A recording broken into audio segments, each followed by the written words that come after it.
दिल्ली में चुनाव खत्म होने के बाद अब बिहार चुनाव को लेकर चर्चा तेज हो गई है। साल के आखिरी में बिहार में विधानसभा के चुनाव होंगे। इस बीच बिहार में चुनाव को लेकर सियासी पारा बढ़ चुका है। सत्ताधारी एनडीए गठबंधन के प्रमुख दल जेडीयू में चुनाव को लेकर हलचल तेज हो चुकी है।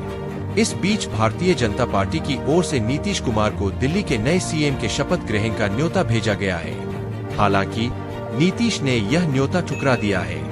मीडिया रिपोर्ट्स के मुताबिक बिहार के मुख्यमंत्री दफ्तर ने कहा है कि सीएम नीतीश इस हफ्ते कई कार्यक्रमों में व्यस्त है, जिसकी वजह से वह दिल्ली के मुख्यमंत्री के शपथ ग्रहण कार्यक्रम में शामिल नहीं हो पाएंगे। मालूम हो कि पिछले कुछ वक्त से बिहार में बीजेपी और जेडीयू के नेताओं में तनातनी चल रही है। जेडीयू के कई नेताओं का कहना है कि उनकी पार्टी को विधानसभा चुनाव में ज्यादा सीटें मिलनी चाहिए। जेडीयू के नेता बीजेपी पर दबाव बना रहे हैं कि उन्हें कम से कम 130 सीटें लड़ने के लिए मिलनी चाहिए। वहीं बीजेपी के नेता जेडीयू को इतनी सीटें देने के पक्ष में नहीं है। बीजेपी और जेडीयू की इस तनातनी से विपक्ष काफी खुश नजर आ रहा है। बता दें कि 2020 के विधानसभा चुनाव में जेडीयू ने भले ही बीजेपी से 5 सीटें ज्यादा 115 विधानसभा सीटों पर चुनाव लड़ा था, लेकिन उसका प्रदर्शन भाजपा की तुलना में काफी खराब रहा था।